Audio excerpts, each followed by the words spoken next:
Hi, my name is Marie Romagnano, founder of Healthcare Professionals for Divine Mercy.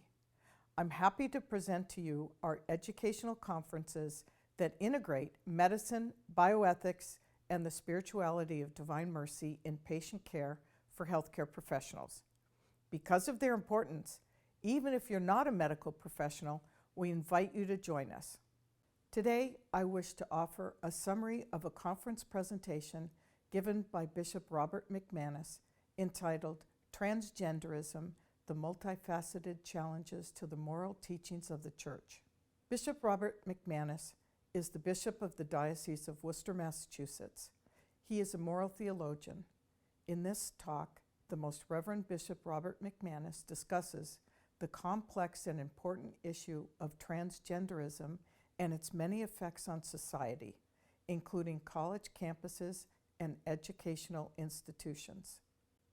One of several articles he encouraged participants to use was an article from the New Atlantis titled Sexuality and Gender Findings for the Biological, Psychological, and Social Sciences, co-authored by Dr. McHugh, Chief Psychiatrist at the Johns Hopkins University. He concluded that transgender surgery was not helpful but detrimental, and patients had an increased suicide risk postoperatively. These surgeries were canceled at the university, but since his retirement, they have begun again. Bishop McMannus spoke of several insightful guiding principles from the Christian moral perspective and were summarized in an article from the Christian Medical and Dental Association. These principles include, number one, transgender dysphoria is primarily psychosexually driven and is not innate or immutable. Number two, psychotherapy to align identity with the body has been successful and is not necessarily harmful. Number three, the principles of modern psychotherapy have been largely untested with limited studies. Number four, cross-sex assignment with chemical and sexual therapy and intervention is dangerous to the youth and adults. Number five, cross-sex assignment has not been proven to increase mental health long-term or lower suicide rates. Transgenderism is rooted in a misplaced anthropology. The natural moral law finds its foundation in the divine eternal law and through the gift of the human intellect. This law is written in our heart, and one needs not be a Christian to understand the natural and moral law. The five fundamental principles and inclinations derived from the natural moral law include, number one, do good and avoid evil. Number two, the drive for human self-preservation.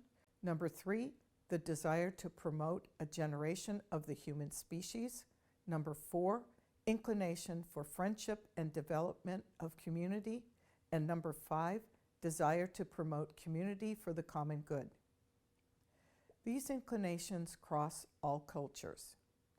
In the second part of the talk, Bishop McMannus addresses the terms and language used today. Gender dysphoria refers to a disturbance in one's biological versus self-perceived gender. This should not be confused with various disorders of sexual development, such as ambiguous genitalia, and the latter is an in utero phenomenon. One also hears the term personal identity, where one expresses his identity in spite of obvious biological sexual characteristics. Years ago, Supreme Court Justice Anthony Kennedy wrote that people have the right to express their personal identity, and this argument is at the heart of transgender activity. The Church's response to transgenderism is based on the philosophical, theological, and anthropological principles, and procreation is a combination of divine and human activity, and God infuses each with a soul at the time of procreation. The human person is a composite of mind and body that is separated by death, but reunited on the last day. Transgenderism is rooted in the philosophical heresy of Cartesian Gnosticism, where there is a duality of soul and body, and the soul is trapped in the body. Instead, each is ordered to the other, and the idea of a woman being trapped in a man's body is invalid. Dr. McHugh stated that we must properly address gender dysphoria, and 85 to 95% reclaimed their biological sense and unity after puberty. Thus, pharmacologic intervention and sterilizing surgery is problematic and dangerous. Thus, this is an example of one's autonomy and I am law unto myself, in Western culture having run amok. The Christian tradition teaches us that we have autonomy with intellect and freedom, but are creatures of God. In the new radical autonomy, one is a law unto himself. Gender fluidity says that gender runs a spectrum, and there are over 50 definitions of a variety of genders. Today I'm female, tomorrow a man, and I am creator and therefore determine my condition. Transgenderism is rooted in radical existentialism and states that we have radical freedom. Remember that 80 to 90% with gender dysphoria will accept their gender in late puberty, and reassignment surgery patients have an increased risk of suicide after surgery. There's no credible scientific evidence that one is born with one sex and the brain of another. The bishop concludes with several examples of troubling stories. It included a father who would not allow his 14-year-old daughter to have sex-changing pharmacologic intervention, and the court said this was illegal and the child was living in an abusive home. Massachusetts law states that reparative psychological therapy is illegal. Lastly, a physician from Duke has said that only gender identity should be used as a sex determinant and not chromosomal study, genitalia, or secondary sex characteristics. I invite you to listen to Bishop McMannus as he discusses with great eloquence and clarity a very important topic of today, transgenderism, the multifaceted challenges to the moral teachings of the Church. Thank you.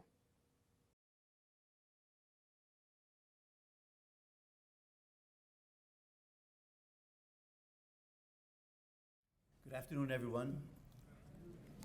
Glad I could join you this afternoon for reflection on this very complex yet very important issue of transgenderism and how it's having an effect, a great effect on many parts of our society, including our Catholic institutions such as hospitals and colleges. First of all, I have to apologize. I'm technologically impaired.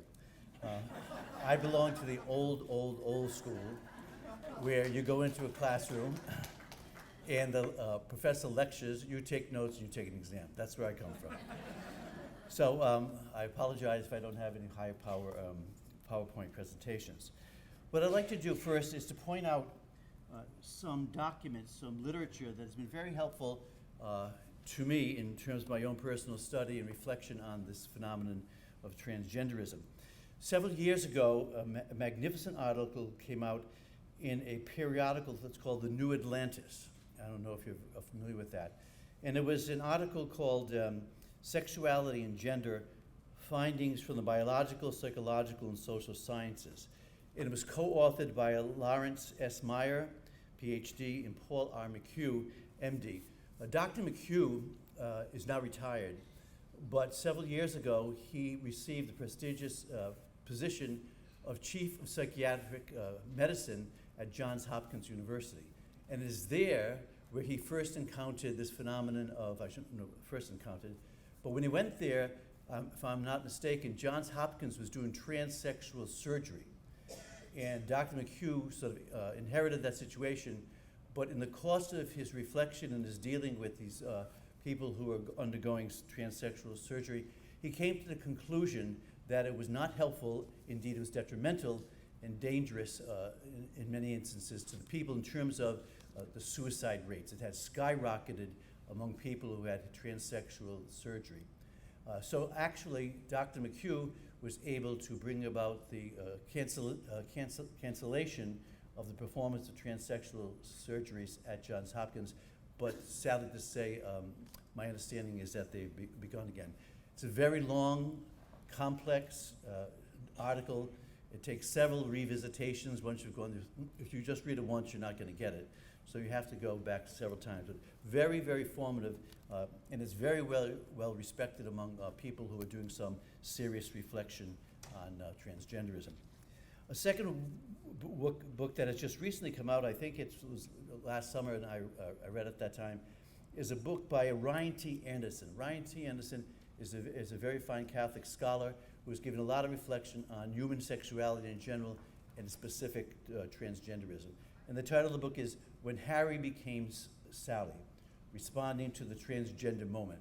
It's a very readable, very understandable book, and he really addresses in a very critical and intelligent and reasonable way this whole phenomenon of transgenderism and what is happening in our society in many ways because of it. And then this is the periodical, it's the Fellowship of Catholic Scholars Quarterly that came out in April of 2018, just a year ago. And it contains a very helpful article by Professor Anderson. It's entitled Understanding and Responding to Our Transgender Moment. In many ways, it's a distillation of much of the work that he presented in his larger book, When Harry Became Sally. That's by way of some biographical background. What I'd like to do is, before I get into the content of my talk, is that well over a year ago, I came across a very fine paper that was presented by the Christian Medical and Dental Associations on transgenderism, entitled Transgender Belief, A Call to Heal Minds, Preserve Bodies, and Save Lives. So what I'd like to do in the first moment of my presentation is present 6 principles that from a Catholic, Christian, or in point of fact, any ethical perspective that roots itself in an appreciation for the natural moral law. It's a critique of some of the first principles that guide the reflection in the activity of transgender activists. So allow me to just read them. Actually, it's from the executive summary, and if you take pen to paper, I would give you the website where you can find it. It's the CMDA position statement on transgender identification, and the site is cmda.org/transgender-identification/. So it's cmda.org/article/transgender-identification/. It's very small, it's only several pages long, but it's very insightful, and it addresses the problem, the situation, from a biblical, biological, social, medical, and ethical perspective. It's quite thorough. It's very, very well done. So these are the 6 principles that are a distillation, executive summary of the article that the American College of Pediatricians gave. First is this: transgender belief / gender dysphoria, and we'll talk about the nomenclature of this phenomenon. Transgender belief / gender dysphoria is primarily psychosexually driven, not innate and not immutable. The second principle would be this, the critique of some of these assumptions of the transgender theorists. 2, psychotherapy to align identity with the body has been successful and is not universally harmful.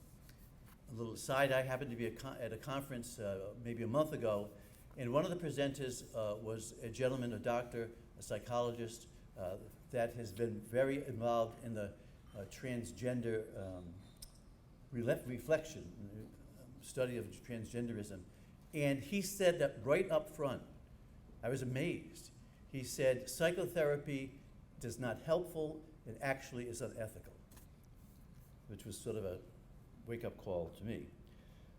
Third point, modern psychotherapy to align identity with the body remains largely unstudied. You'll find if you start reading the literature, some of the claims that these transgender activists make, those claims are rooted in very scanty, very thin scientific evidence, medical evidence.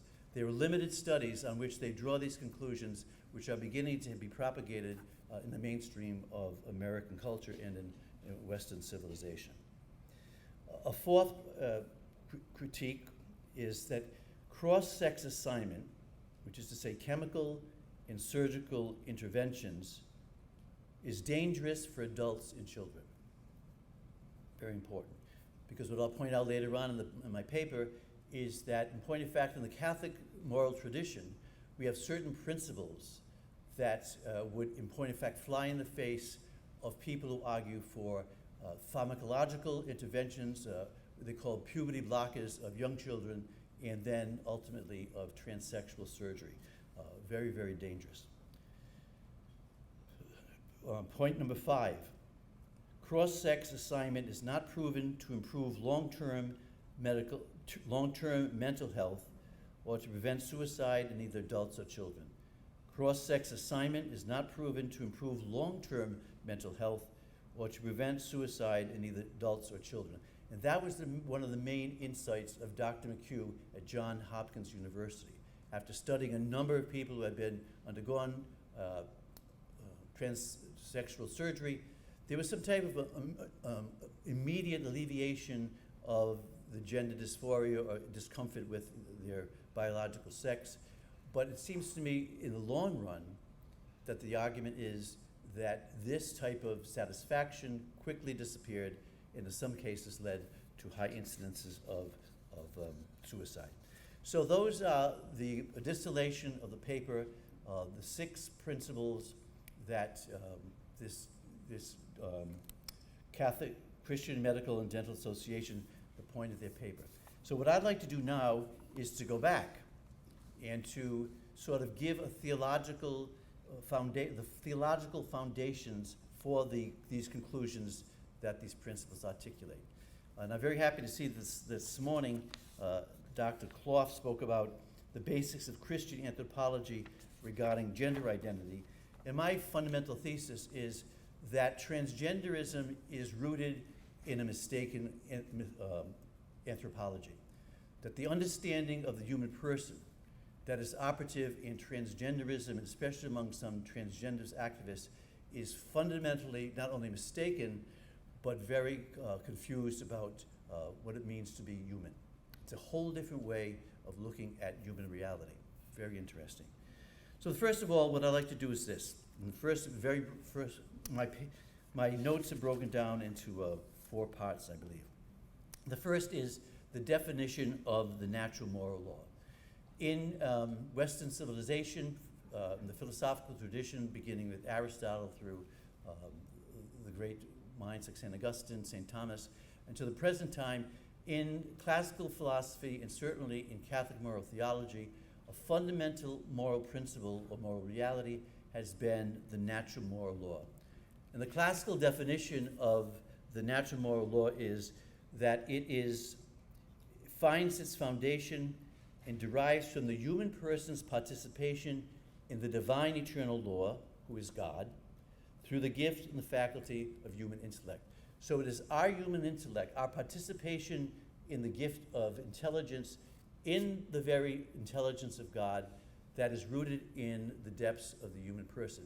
St. Paul talks about this in his letter to the Romans, when he talks about that the law of God is naturally written on our hearts, and that you don't have to be a Christian to recognize that law. I think that's a very important thing to remember, because when the Catholic community is addressing transgenderism in some type of critical way, that often the church is accused of that Roman Catholics have this sectarian, medieval, old, outdated idea of what it means to be human and what the purpose of human sexuality is. But in point of fact, that our argument in the Catholic Church in terms of our moral tradition is that certainly our moral tradition is rooted in faith and reason, revelation, and natural moral law. But we can address some of the very neuralgic situations we find in contemporary human society, prescinding even from revelation, from what we find in the Old and New Testaments, and addressing that situation through reflection on what it means to be human, what it means to live according to the natural law that has been given to us because we, in fact, of our dignity as human beings. And I would just enumerate, I think, 5 fundamental principles of the natural moral law. And these principles are rooted in what St. Thomas calls human inclinations. The first would be do good and avoid evil. And that fundamental moral principle is transcultural. Obviously, it does not just belong to the Catholic or the Christian community or the Jewish Christian tradition. It is really transcultural in a culture that claims to be humane and not barbaric. The second human inclination is to self-preservation. The third human inclination is to promote the generation of the human species. The fourth human inclination would be the inclination to friendship, to community. And the fifth might be described as the human inclination to form community for the establishment and preservation of the common good. Obviously, we have been created to live in community. And then when in a community, in many ways in our contemporary society, when this sort of dedication to the preservation of the common good breaks down, and there's a type of tribal or factional approach to living in society, that is a sign that the culture is in serious problems. When there's not a fundamental commitment to the preservation of the common good by a sort of give and take in a civilized, humane society. So those 5 inclinations, so to speak, are fundamental to the natural moral law, which again, as I said, is a phenomenon that is fundamentally human and that is given to us because of the fact that we are sons and daughters of the living God. And finally, I would just say that these fundamental human inclinations are transcultural and not simply reserved to some type of particular time in human history. So what it means to be human when in the first century after Christ, what it means to be human in the Middle Ages, what it means to be human in the modern contemporary experience is fundamentally the same. Now, to be sure, there are cultural mutations and there are different ways of living out our humanity, but fundamentally, there is a type of uniformity that characterizes what it means to be human and to live in human community in a way that the common good flourishes. So that's basically a little quick overview of the natural moral law. The second part of my little presentation would be to give just an overview of some of the linguistics, some of the language that is used in the discussion on transgenderism. A fundamental term that you'll see over and over again is the term called gender dysphoria. And basically, you might describe it in this way, that it is a diagnosis of a serious psychological uneasiness and distress that one experiences due to a perceived discrepancy between one's quote-unquote assigned or biological sex, and we'll see how that assigned gender or biological sex, how it's a very loaded term, and one's perceived gender. So there is this distress and this incongruence of feeling between what my biological sex is and what my self-perception as a person, as a gendered person is. Another point to be discussed is that there is the phenomenon of disorders of sexual development, which is to say that it is a medical fact that some people, because of chromosomal deviations, manifest itself in what might be called ambiguous genitalia. And sometimes it's called intersex conditions.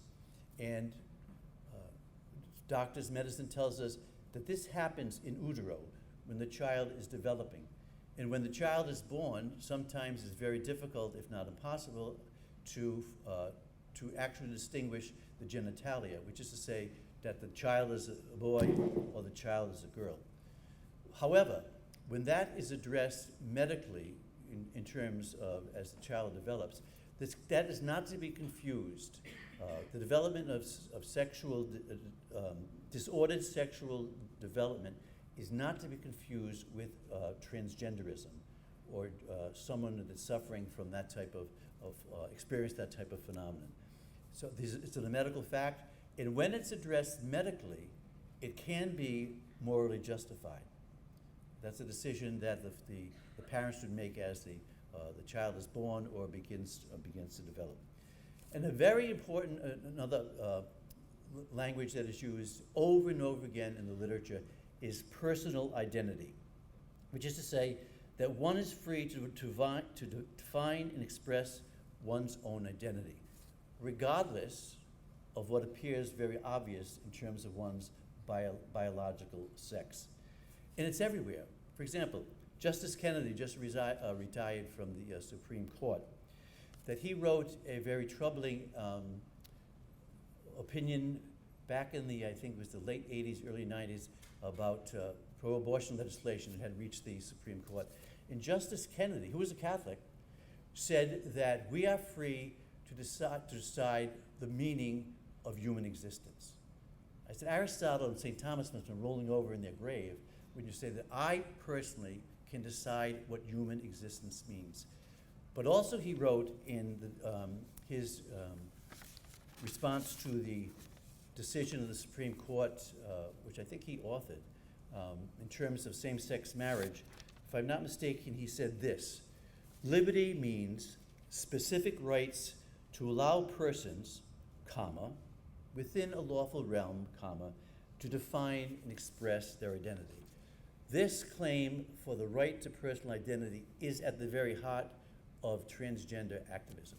And you're going to see it, it's over and over again in the literature. So that's some of the linguistic challenges to the teachings, the moral teachings of the Catholic Church, in terms of how we articulate the moral and social teaching of the Church. What I'd like to do now is to talk about some fundamental theological, philosophical, and anthropological principles that sort of root the Church in our response to transgenderism at the present moment. The first has to do with the procreation of the human person.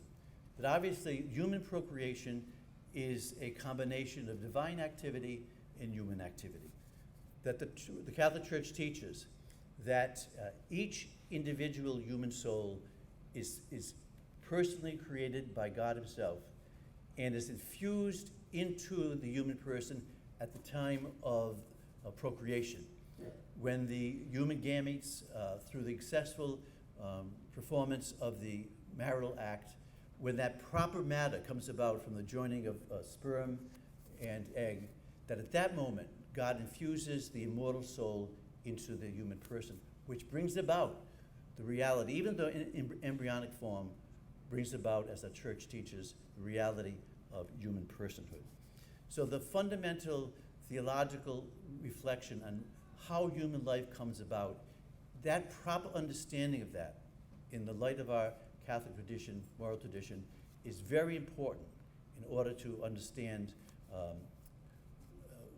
what is being challenged by transgenderism. A second principle is that the human person is a body-soul composite. And this composite, this unity, perdures throughout human life, is temporarily broken at the time of death, and will ultimately be reunited at the resurrection of the body on the last day. This fundamental moral insight that is part of the Western tradition, philosophical tradition, and certainly part of our long Roman Catholic moral tradition, that it's very important because one of the ongoing heresies and mistakes in philosophy and in religions is the phenomenon of Gnosticism, of duality, that for some reason there is a duality between the soul and the body. It's called Cartesian, the ghost in the machine, that somehow the spirit, the soul, is trapped in the body, rather than believing that these two principles of soul and the human body are metaphysically ordered one to the other. And see what happens here, when you have this type of Gnostic dualism, Cartesian dualism, that somehow we can say that a man is really a woman trapped, a person is really a woman trapped in his man's body, or vice versa. When that dualism, that type of Gnostic dualism is present, then sort of the parameters are open for sort of moving into personal identity that I can claim, rather than because of who I am as a composite of body and soul. So this transgenderism is rooted in a type of Gnostic dualism. And also another a moral principle that the church holds firmly to addresses the phenomenon of transgender transitioning. That's a very familiar phrase in the literature. And often that there are two moments in the transition that often, we're beginning to hear about this rather frequently, where children, as early as 2 or 3 years old, are claiming that they are not their biological sex, that they're really, if a little boy wants to be a little girl wants to be a little boy. And sometimes what happens that the parents become supportive of that and seek out some type of situation where the children would be subjected to receiving what is called puberty blockers, which is to say that from the taking of drugs, the natural phenomenon of puberty is stopped, and that therefore, some people say that the child has the ability at that point to sort of delve deeper into his or her understanding of his or her particular gender. But the difficulty is the puberty suppression in children and in adolescents is very dangerous, because it's, and of course, this is one way that parents feel, and maybe with the support of certain psychologists, that the parents feel that this gender dysphoria that the child has experienced, which, by the way, is a real experience. There's no doubt, we can't belittle that there is a certain percentage of people in our population who do, in fact, at early childhood, and maybe during through adolescence, they do experience that. However, let's go back to Dr. Paul McHugh. His extensive study has shown that if the child who's experienced gender dysphoria, either as a youngster, if that phenomenon is addressed properly psychologically, with the support of parents in a family context, in a very supportive context, 85 to 90% of children, once they go through adolescence, reclaim their biological sex. It's a fascinating phenomenon. But the difficulty is when there is voices in the psychological community that a priori say, no, psychotherapy is not good, it's unethical, it's really undercutting the right of these children to morph into another gender. That becomes very problematic in our society, and particularly in our families. So these pharmacological interventions, can be very dangerous, and in a sense, it's a type of biological mutilation. And remember, I talked about in our Catholic moral theology that we have some fundamental principles that help us to address critically and intelligently this phenomenon of interventions with pharmacology. They are the principle of totality and the principle of integrity. The principle of totality, to try to simplify it, is this, that, for example, if I somehow have an infection and my arm becomes gangrenous, and there's no way that the gangrene can be addressed, and it becomes a threat to my life, I can actually have my arm amputated for the sake of the preservation of my life. So the totality of human existence is served by the amputation of a gangrenous limb. The classical case you read in Catholic moral theology is that if someone, a woman of childbearing age, comes down with cancer of the uterus, and that cancer becomes life-threatening, that woman can have the uterus excised, taken out, surgery to remove her uterus, even though that means that she will never be able to bear children. The uterus is gone. For the sake of the principle of totality, that cancerous uterus, which is threatening her very life, can be removed. Same with the men. Young men who have testicular cancer, if there's no way to treat the cancer, to get it into remission, etc., that surgery can be performed to remove the testicles of man, knowing that that will result in perpetual sterilization. How can that be morally justified? Because what that cancer is attacking the totality of the body and calling that person's longevity into question. So those two principles, which have been in the Catholic moral tradition for hundreds and hundreds of years, can be retrieved in our discussion and intelligent reflection on some of the claims of transgender activists in terms of addressing these situations with children, in terms of intervening with drugs. The more difficult and problematic intervention is what I referred to earlier as transsexual surgery. When the reproductive organs of a woman are removed, and then there's surgery to try to mimic the male genitalia, or vice versa. When the male reproductive organs are surgically removed, and then the body is reconfigured, so to speak, to look like a woman's body. That is irreversible. And that ends, obviously, in perpetual sterilization. And that, of course, is a question of mutilation. And I've been in discussions in certain Catholic circles where some Catholic theologians and people involved in the Catholic medical groups have said to me, well, Bishop, there's no authoritative teaching on the church. This is such a new phenomenon in our culture. There's really no definitive teaching of the church on this phenomenon. But my intervention has always been that, although it is a really recent phenomenon, there are long-standing moral principles embedded in our moral tradition that can be retrieved in our reflection in evaluating with some of these procedures if they are immoral and or why they are immoral, and why they cannot be allowed, especially in our Catholic medical institutions. So that is a moral principle. And an anthropological principle that I think is very important to reflect on in our consideration of transgenderism is the question of autonomy. In some ways, in our contemporary American society and broadly in Western culture, that the idea of autonomy is run amok.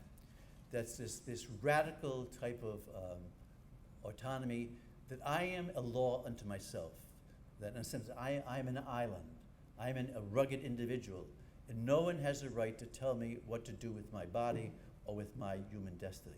I have the autonomy to do basically what I want to do as long as I don't hurt someone else. That's sort of a very not so subtle principle in our society, and it all has to do with the mistaken notion of autonomy.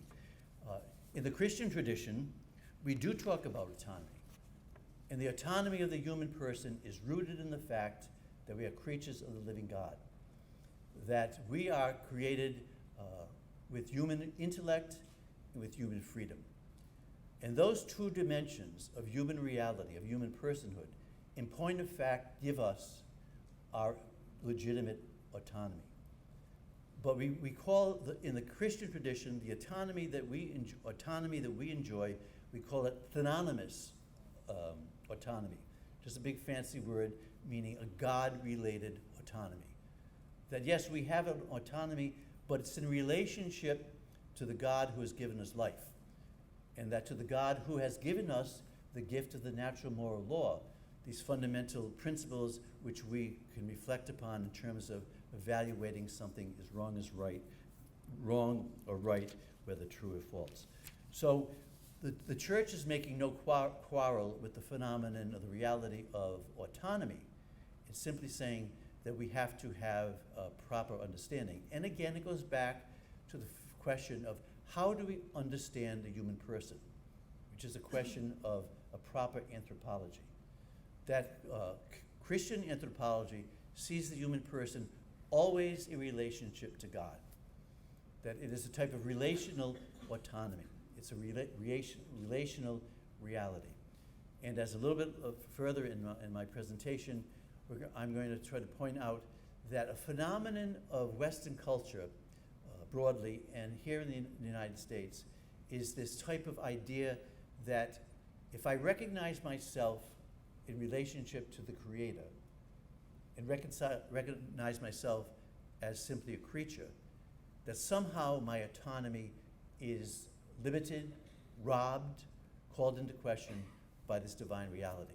And that is not at all what the church teaches or opposes in any way. That there is no rivalry between our relationship to God and his relationship to us. As a matter of fact, true human flourishing can only be achieved when we see ourselves as creatures and we realize that we have not begun ourselves, nor we call ourselves indeterminationless, of course, by the phenomenon of suicide. So the notion of autonomy is very, very important. So I would say that, and there are just two other things I want to say about current anthropological convictions that are very widely abroad in our American culture. It's, as I said, radical autonomy. I am a law unto myself. It's anti-creationism, as I just mentioned. When you do get into the studies about transgenderism, another term that is used over and over again is gender fluidity. That gender runs a spectrum. I think that in some websites there are 57 ways of being gendered, and that is in some of the media. But it's a type of anti-creationism, thinking that I can create myself over and over again. That today I might feel that I'm a woman, tomorrow I might feel that's a man.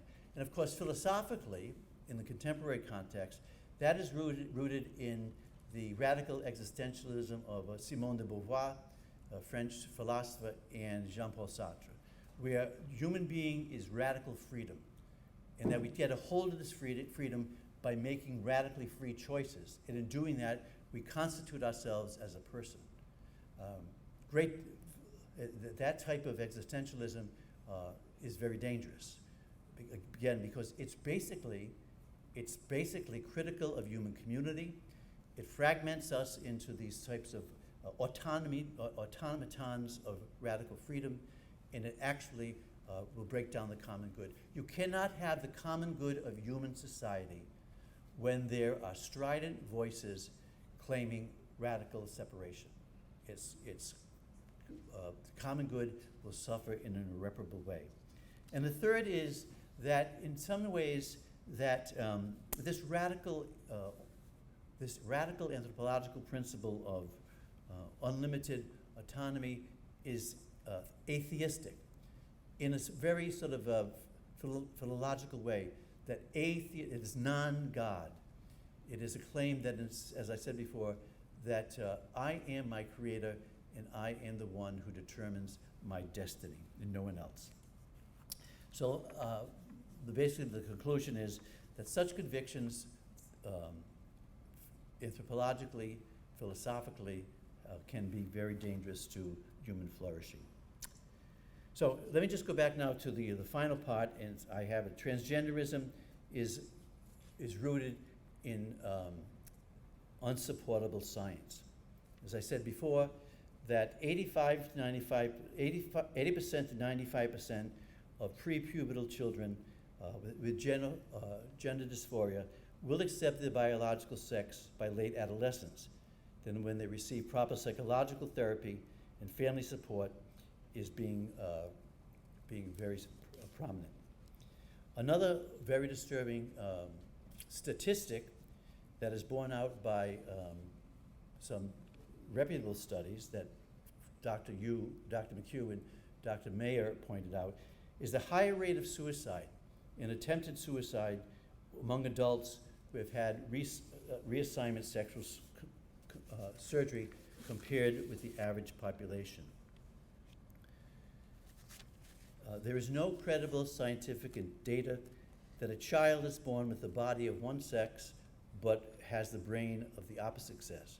Every single cell of the body, including the brain, contains identical copies of the person's sex chromosomes.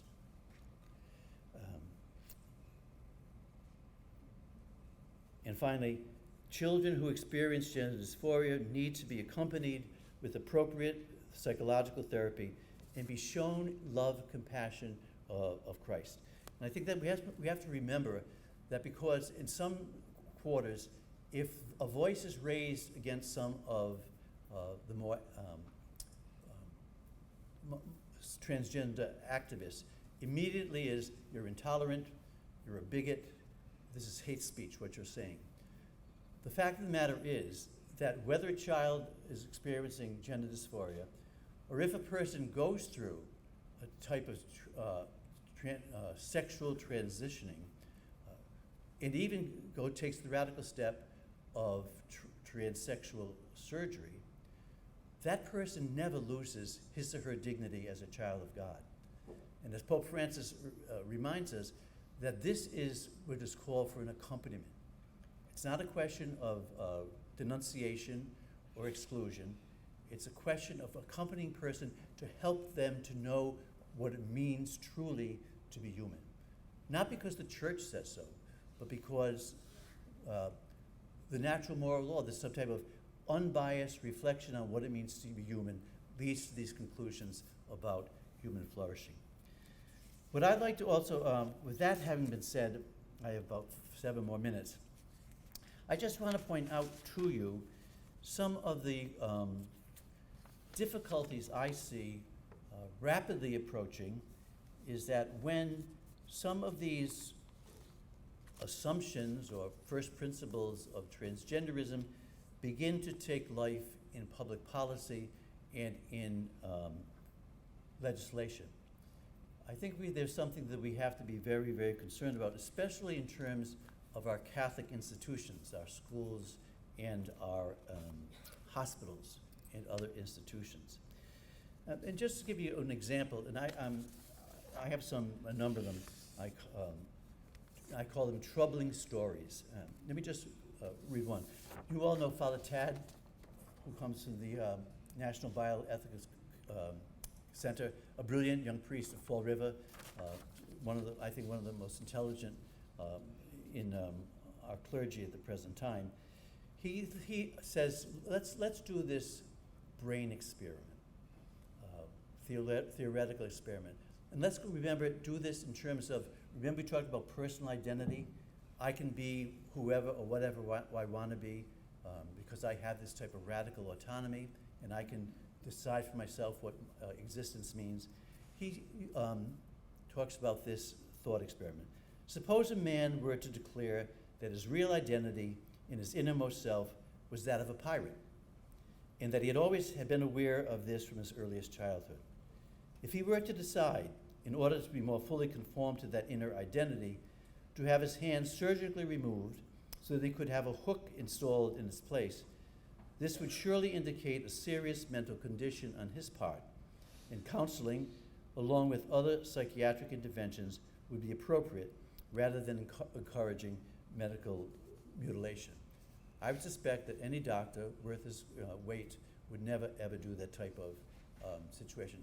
But what is so different between that and saying, I perceive myself over the years as being a woman, and I think I have the right to medical attention, surgery that would address that situation, that I want to be this, therefore the medical community, the psychological community should support me in this endeavor. And just some practical things in terms of public policy. I came across this in my own study, that the Supreme Court of British Columbia decreed that a father of a 14-year-old girl may not prevent his daughter to transition to a boy and to take puberty-blocking drugs. They claim that this is the child's natural right. Furthermore, not allowing the child to do the transition is domestic violence, and that perhaps the child would be removed from the home because the home is an abusive environment. This is from a document called Schools in Transition, a guide for supporting transgender students in K-12 schools, and I quote, "The expression of transgender identity or any other form of gender-expansive behavior is appropriate and a typical aspect of human development. A gender-expansive student should never be asked or required to affirm a gender identity. That is not consistent with self-identity. Any such attempts are unethical and will significantly cause emotional harm. It is irrelevant whether a person's objection to a student's identity is based on sincerely religious beliefs or science." Any student, another handbook in some of our schools, any student who feels uncomfortable sharing facilities with a transgender student should be allowed to use a private facility, like the bathroom in the nurse's office. But a transgender student should never be forced to use alternative facilities to make other students comfortable. Right here in April of this year, the Massachusetts state legislature became the 16th state to ban reparative therapy. And the law, part of the law claims that it would be illegal for anyone, parents included, to try to change the sexual gender identity of a minor by seeking out counseling or psychological therapy for their child. That's very, very troubling. That is now a law in the state of Massachusetts. And finally, one last troubling story. And I quote from a Dr. Dina Atkins, who is a professor of medicine at Duke University, obviously a very reputable university. And Dr. Atkins says, "Gender identity is the only medically supported determinant of sex.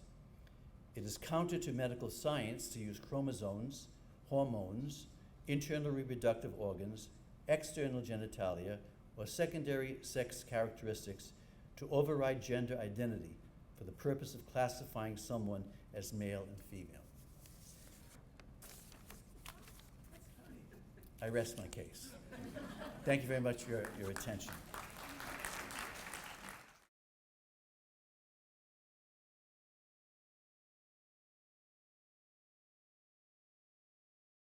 Thank you for viewing our program. Please see our website, divinemercymatters.org, for additional educational resources. Thank you.